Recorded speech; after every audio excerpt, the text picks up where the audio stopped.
अध्यक्ष जगन्नाथ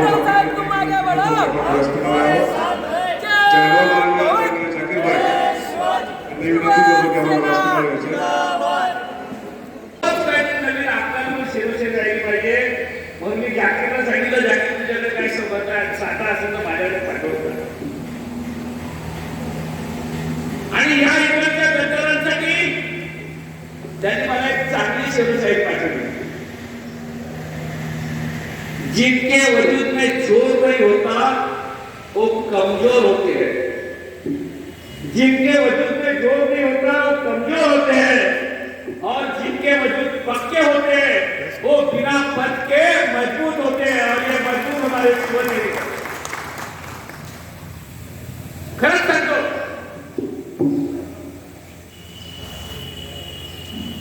या जळगाव ग्रामीणमध्ये जे आमदार होते त्यांना शिवसेनेने काय नाही दिलं. मगाशी मुलांनी सांगितलं की कोणीतरी पार्टीवर त्यांचा पुतळा जाळला, राऊत साहेबांचा पुतळा जाळला. अरे राऊत साहेबांनी जर मेहनत केली नसती तर आज तुम्ही या जिल्ह्याचे पालकमंत्री झाला असता. 2.5 वर्षापूर्वी तुम्ही झालेला होता तर गिरीश महाजन पालकमंत्री तुमचा घाम काढतो. गेल्या कित्येक सगळ्यात तुम्ही सांगत होता की गेल्या कित्येक वर्ष या जिल्ह्याला पालकमंत्री म्हणून कोणी न्याय नाही दिला, त्या शिवसेनेच्या पालकमंत्र्यांनी न्याय दिला म्हणून सांगणारे तुम्हीच होते. मग असं काय घडलं की तुम्हाला सुरतला पळून जावं लागलं. कित्येक वर्ष मुंबईत येताना तुम्ही या महाराष्ट्राच्या विमानतळावर आलात, जळगावच्या विमानतळावर आलात, मुंबईच्या विमानतळावर उतरलात, मुंबईच्या विमानतळावर जळगावच्या विमानतळावर आलात. पण ज्या वेळेला पळून जायचं होतं त्यावेळेला तुम्हाला सुरतच्या विमानतळावर जायची गरज काय आली. म्हणजे 8 महिन्यापूर्वी जरा कल्पना दिली होती गुलाब भाऊ कुठेतरी संघटनेत फोडाफोडीचा वास येतोय. कोण फोडाफोडी करतोय त्याचं नाव सुद्धा सांगितलं होतं. मी गेले 35 वर्ष शिवसेनेचं प्रामाणिक काम करतो की माझ्याकडे शिवसेना वाढीचं काम केलेलं आहे. मी महाराष्ट्रातले 7 ते 8 जिल्हे फिरलोय. मी बाळासाहेबांबरोबर काम केलंय, मी धर्मवीर आनंद दिघे साहेबांबरोबर काम केलं. महाराष्ट्रातला पहिला पोस्टर कोणाचा व्हायरल झाला असेल तर या तुमच्या संपर्क शिवसेनेचे संपर्क संजय राऊत याचा पोस्टर व्हायरल झालाय. मी नावानिशी सांगितलंय. काही दिवसापूर्वी धर्मवीर पिक्चर आला. काही लोकांना दिघे साहेब माहित होते, काही लोकांनी त्या धर्मवीर म्हणून बघितले.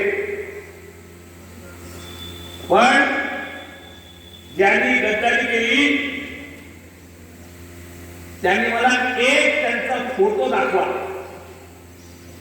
त्यांनी मला त्यांचा एक फोटो दाखवा की त्यांनी दिघे साहेबांचे कधी पाय धुतले.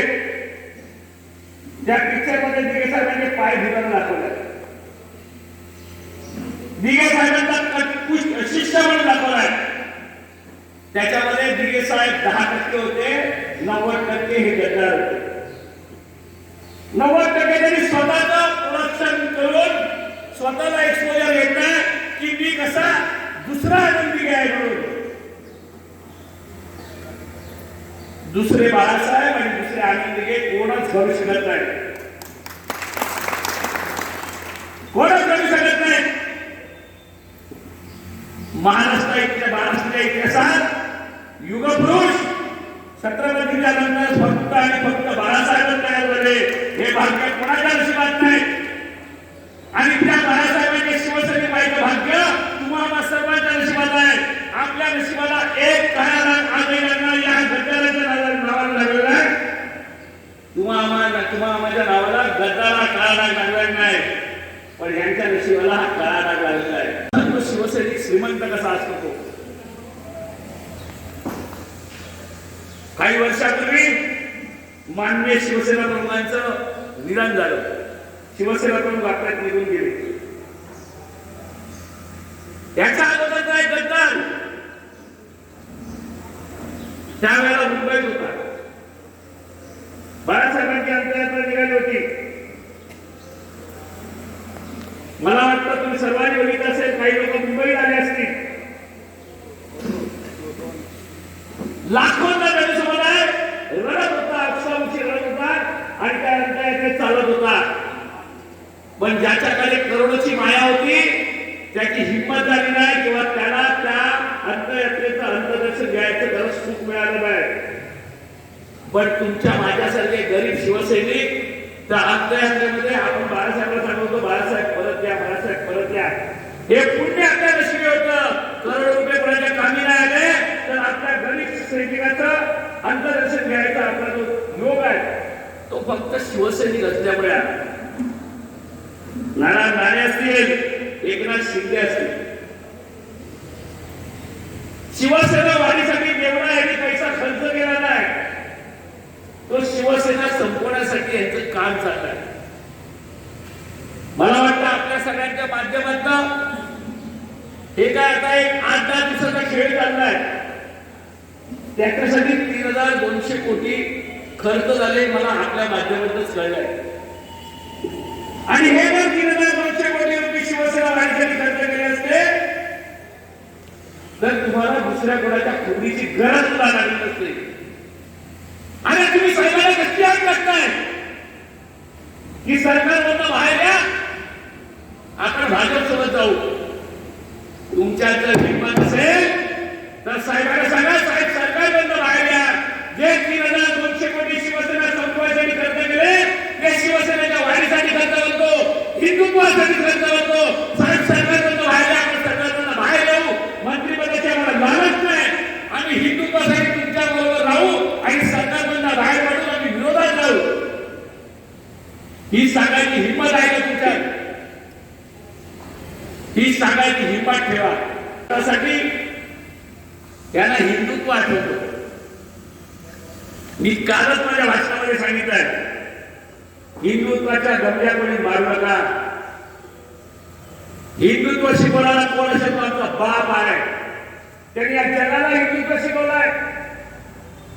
हिंदू म्हणून कोण माणूस आहे तर फक्त महाराष्ट्रामध्ये तर देशातली लोक गर्वाने सांगतात, गर्व असेल हिंदू आहे आणि हे सांगणारा एकमेव नेता म्हणजे बाळासाहेब ठाकरे आहेत. हे कोण बोर्डमिस्टर मिळाले की आम्हाला हिंदू शिकवतात. यांनी फक्त पहिला आपलं बघा, मला कोणतरी माहित आहे. एक असुरी महत्वाकांक्षा, ज्या आईने जन्म दिला त्या आईला मारायला निघाले. शिवसेना म्हणजे आम्हा शिवसैनिकांची आई आहे आणि बाळासाहेबांचा बाप आहे. जर या शिवसेनेला गिळायला निघाला तर तुम्हाला पळता होईल. होईल गेले 50, 40, 60 आकडे मोजत नाही. कारण आमच्यासमोर आज लाखवंत शिवसैनिक आहे. आज महाराष्ट्रात जर फिराल तर या 50 लोकांचा काही कुत्रा सुद्धा बघितला नाही. पण फक्त बाळासाहेबांच्या नावाने लाखो शिवसैनिक रस्त्यावर उतरण्याचे राहणार नाही. ह्याचं तुम्हाला भान असायला पाहिजे. प्रत्येक वेळा सांगतात आमच्या अन्याय झाला. यांचा इतिहास घ्या, मीडियावाल्यांना विचारा. तुमच्याकडे काही जुन्या क्लिप असतील की नाही तुमच्याकडे? 2014चा तो काळ आठवा. या महाशयाने सांगितलं त्यावेळेला यांच्या डोक्यामध्ये फुटीचं बट्टा आलं होतं की नाही सांगा. जरा हसून नाही झालं मला, तुमच्याकडनं कळलं बरोबर. हे महाशय काय होता? पृथ्वीराज चव्हाण राहिले झाले. त्याच्यानंतर शिवसेना भाजपचं सरकार 5 वर्ष मंत्री राहिले. 5 वर्ष मंत्री राहिल्यानंतर कल्याण डोंबिवलीच्या सभेमध्ये यांनी सांगितलं की साहेब या भाजपची साथ सोडा, मी पालकमंत्री पदाचा राजीनामा निघाले होते की नाही? नाही मीडियावाला सांगता का तुम्ही मी तर होत बोलणार आपण शिवसैनिक आहे. कदाचित ह्यांच्या माध्यमातून कळेल. आणि आज 2.5 वर्षाच्या पदावर बसले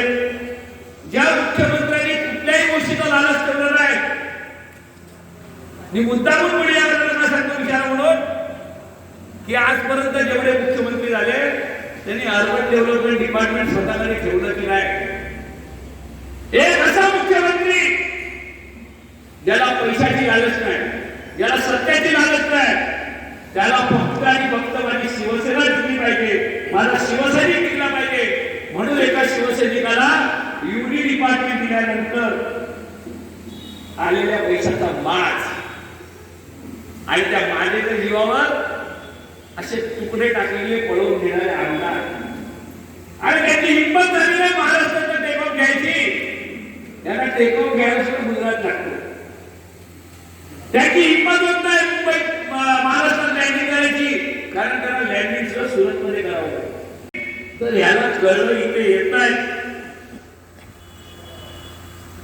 किती घाबरतील याची कल्पना त्यांनी सुप्रीम कोर्टात दिली दिल्या की नाही. सुप्रीम कोर्टात त्यांनी काय लिहून दिलंय की आम्ही महाराष्ट्रात सुरक्षित नाही, त्याच्यामुळे ही केस आम्ही महाराष्ट्रात चालवता आम्ही दिल्लीच्या सुप्रीम कोर्टात आलो. मला वाटतं बरोबर आहे की नाही म्हणाल ते. जर तुम्हाला महाराष्ट्राची एवढी भीती वाटते तर मग कोणी तुम्हाला सांगितलं कोणी जाऊ. आणि जर तुम्हाला तुमच्या कामाचा एवढा विश्वास असेल, ज्या नेत्याबरोबर पळून गेला त्या नेत्याचा एवढा विश्वास असेल तर या समस्त शिवसैनिकाची मागणी आहे, हिंमत असेल तर राजीनामा द्या, निवडून येऊन दाखवा. या जळगाव जागीच्या जनतेने नक्कीच गुलाबावर प्रेम केलाय, पण तो गुलाब शिवसेनेचा धनुष्यबाण हाती घेतलेला असावा आणि तो गुलाब हा गुलाबराव वाघ आहे. कोणी डरपोक गुलाबराव नाही आहे, कोणी डरपोक गुलाबराव नाही आहे. मला काल पत्रकारांनी विचारलं तुमच्या भाषणाचा हो हा गुलाबराव पाटणार मध्ये दिसतोय. 7 जून माझा हो ज्या वेळेला कुटुंब प्रमुख म्हणतो, कुटुंब प्रमुख असतो त्याला जर घर सांभाळता आलं नाही तर पहिला दोष त्याच्यावरच जाणार. या जिल्ह्याचे पालकमंत्री म्हणून त्यांची जबाबदारी होती. ज्या वेळेला या जिल्ह्याचे पालकमंत्री म्हणून किंवा कॅबिनेट मंत्री म्हणून जबाबदारी दिल्यानंतर माझ्या शिवसारख्या शिवसैनिकाची माफक अपेक्षा होती की यांनी आजचा आमदार स्वतः सांभाळले पाहिजे. त्यांना विश्वास दिला पाहिजे होता की तुम्हाला पुढे जायची गरज नाही, मी तुमच्या सोबत आहे. कोणी जरी तुम्हाला धमक्या दिल्या तर धमक्याला घाबरू नका, मी तुमच्या सोबत आहे हे सांगायची गरज होती. आणि गरज का होती तर तुम्ही आम्ही सर्वांनी त्यांना नाव दिलं होतं, महाराष्ट्राची बुलंद तोफ, बुलूक मैदानी तोफ, ही तोफ ती तोफ. पण त्याच्या आईला त्या दिवशी बघितलं या तोफेच्या खाली बळी गेलेला आहे. ही तोफ नसून तोफेच्या खाली बळी गेलेला म्हणून केला.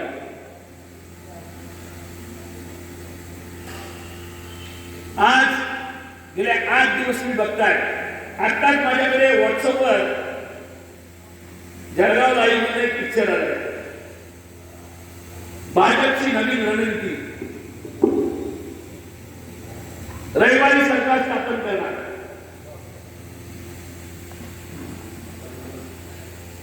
मला वाटतं कृषीला बघित असतात रविवारी सरकार स्थापन करणार म्हणून जळगाव लाईव्ह आहे. आता हे काय 11 तारखेपासून 11 तारखेपासून महाराष्ट्रात येत नाहीत. भाजपने गणित काढलं, त्यांना सांगितलं पत्र द्या, आम्ही सरकारमधून बाहेर आलो. त्यांची जी 50 ची संख्या आहे ती कमी झाली, 282 वरून 235 वर आले. मग राहिले कोण? 44 काँग्रेस, 49 राष्ट्रवादी, 14 शिवसेना. मग आपण आता काय करायचं? राज्यपालाकडे जायचं. त्यांनी परत येऊन सांगणारे अंकगणित करायला लागले. राज्यपालाकडे गेल्यानंतर शिवसेनेला किंवा महाराष्ट्र विकास आघाडीला सांगायचं की तुम्ही विश्वासाच्या ठरावाला समोर जा. म्हणजे आपण 103, 160 आणि ते 113 हे बाहेर राहिले, यांना परत यायची गरज नाही. कारण आपण सांगितलं होतं की विश्वासाचे ठरावाच्या वेळेला काही लोक आपल्याकडे परत येतील याची भीती वाटली, म्हणून यांनी केंद्राचा आधार घेऊन, सुप्रीम कोर्टाचा आधार घेऊन नवीन खेळीपट करतात. शिवसैनिकांना सत्ता आली आणि गेली तरी त्याची गरज लागत नाही. शिवसैनिकाची सत्ता ही त्याची स्वतःची ताकद आहे. जर कुठल्या आमदार कुठल्या खासदारामध्ये सत्तेचा मान असेल, ती उतरवायची हिंमत फक्त शिवसैनिक आणि शिवसैनिकांमध्ये असते. कोणामुळे नेते बनले? हा संजय सावंतचा कोणामुळे नेता बनला? जर 500 किलोमीटर लांब तुमच्यामध्ये फक्त संजय सावंत आला असतो तर एवढी गर्दी माझ्यासाठी जमली नसती.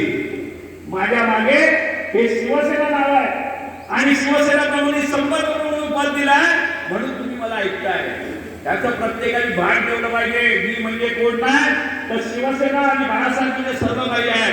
आणि म्हणून मी सांगतो तुम्हाला, मी एक प्रश्न विचारतो, या मीडियाला सांगा, असे आले किती आणि गेले किती, तरी आपण सर्व शिवसेनेसोबत आहोत, बाळासाहेबांसोबत आहोत, उद्धव साहेबांसोबत आहोत. असे प्रत्येकाने हात वर करा आणि या सगळ्यांना दाखवून द्या की असे किती जरी गेले तरी आम्ही शिवसेनेसोबत राहू. माझी तुम्हाला सर्वांना विनंती आहे,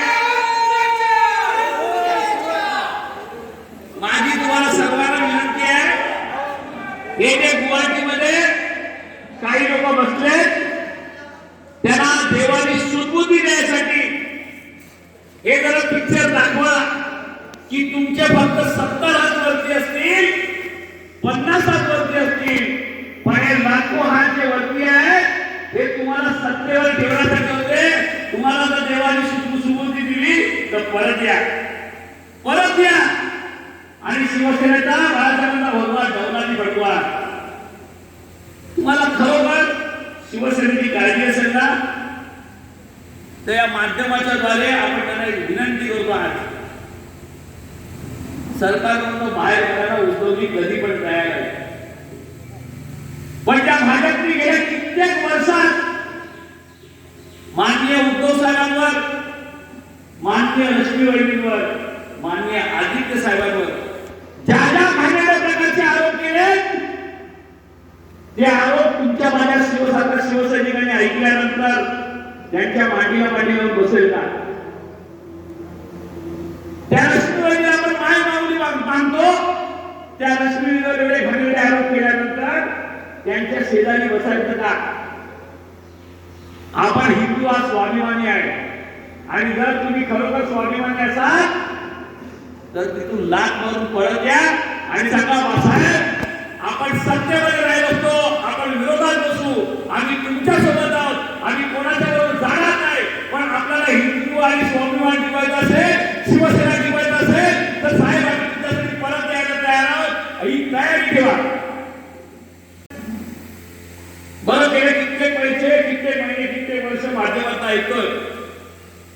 आशिष जयस्वालनी सांगितलं, मला वाटतं तुम्ही ऐकलं असेल, रामटेकचे आमदार आशिष जयस्वालनी सांगितलं, आमदार निधी द्यायसाठी, आमदाराकडे मंत्री निधी द्यायसाठी टक्केवारी मागतो. सांगितलं की नाही? मीडियाला विचारतो, सांगितलं की नाही? सांगा. तुम्ही तुमच्या माध्यमातून दाखवलं की आशिष जयस्वालचं स्टेटमेंट आहे की मंत्री निधी द्यायसाठी टक्केवारी मागतो. मग तुमच्या बरोबर 8 मंत्री तिथे बसले, घालाला लाचाचं ना, ह्याने तुमच्याकडे टक्केवारी मागितली होती ना, मग कशाला मेजॉरिटीसाठी त्या मंत्र्याला सोबत घेत आहे? आपल्याकडे म्हण आहे की पाठीमध्ये एक आंबा कुस्का निघाला तर सगळे पाठी खराब करून टाकतो.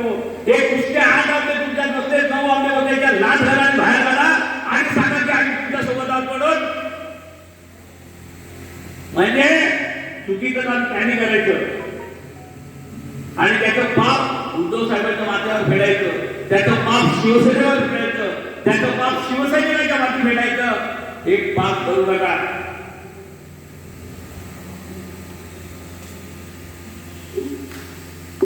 आजही तुम्हा माझ्यासारखा शिवसैनिक जिवंत आहे आणि जोपर्यंत हा शिवसैनिक जिवंत आहे तोपर्यंत शिवसेना आमची. शिवसेना फक्त काय का विधिमंडळामध्ये मर्यादित आहे? मला वाटतं तुम्हाला सर्वांना एक गोष्ट माहिती असेल की शिवसेनेमध्ये लोकसभेचे खासदार आहेत, शिवसेनेमध्ये नगरपालिकेचे नगरसेवक आहेत, शिवसेनेमध्ये जिल्हा परिषद सदस्य आहेत, शिवसेनेमध्ये नगरपंचायत असेल, ग्रामपंचायत असेल, तिकडचे सरपंच आणि ग्रामसेवक आहेत. तर शिवसेना एवढी कमजोर नाही की एका विधिमंडळात शिवसेना कमी पडली म्हणजे ती शिवसेना माझी शिवसेना ही बाळासाहेबांची आणि बाळासाहेबांची नसणार. ही कुठल्या एरियाला शिवसेना हातात घेता येणार नाही, ही कुठल्या एरियाला शिवसेना हातात घेता येणार नाही. हे सगळं बघितल्यानंतर तुमच्या माझ्या सारख्या शिवसैनिकाला एक प्रश्न पडेल, तुमच्या माझ्या शिवसैनिकाला एक प्रश्न पडतो. मला एक शेर मगाशी जातीने आणखी पाठवला, मला एक भावनिक म्हणून तो आठवतो. इस मतलब की दुनिया में कौन किसका होता है, इस मतलब की दुनिया में कौन किसका होता है, वही धोखा देता है जिस पे ज्यादा भरोसा करते हैं, वही धोखा देता है जिस पे ज्यादा भरोसा करते हैं. आपण सर्वांनी यांच्यावर भरोसा केला आणि त्यांनी आपल्याला धोका दिला. दुसरा एक शेर यांच्यासाठी आहे, समझ में कुछ नहीं आता यकीन किस पर किया जाए, समझ में कुछ नहीं आता यकीन किस पे किया जाए. गला तो भाई भी दुश्मन से मिलकर काट लेता है, गला भी भाई दुश्मन से मिलकर काट लेता है. बुलंदी पर पहुंचने की दुआ किसके लिए मांगू, बुलंदी पर पहुंचने के लिए दुआ किसके लिए मांगू, जिसे सर पर बिठाता हूं वही सर काट लेता है, जिसे सर पर बिठाता हूं वही सर काट लेता है. ज्या गुलाबराव पाटलाला या शिवसैनिकांनी या इकडच्या सर्व जनतेने डोक्यावर बसवलं तेच गुलाबराव आता आपलं डोकं कापायला गेलं. माझी तुम्हाला सर्वांना विनंती आहे, येणाऱ्या एक 2-4 दिवसामध्ये शिवसेनेचा आक्रोश मोर्चा काढणार आहे आणि या जळगाव लोकसभेमधनं तो आक्रोश गुवाहाटीपर्यंत पोहोचला पाहिजे आणि त्यांना कळलं पाहिजे की जर मी शिवसेनेत परत नाही आलो तर माझं डिपॉझिट सुद्धा राहणार नाही. हे कळवायसाठी आपल्याला मोर्चा काढायचा आहे. त्याची वेळ गुलाबराव वाघांच्या माध्यमातून आपल्याला कळेल. त्याचे होल्डिंग झालेलं लावा आणि या मतदाराला बाहेर घेऊन त्या आक्रोश मोर्चाला या त्याचं ठिकाण कुठलं असेल, काय कुठलं असेल हे तुम्हाला कळवलं जाईल.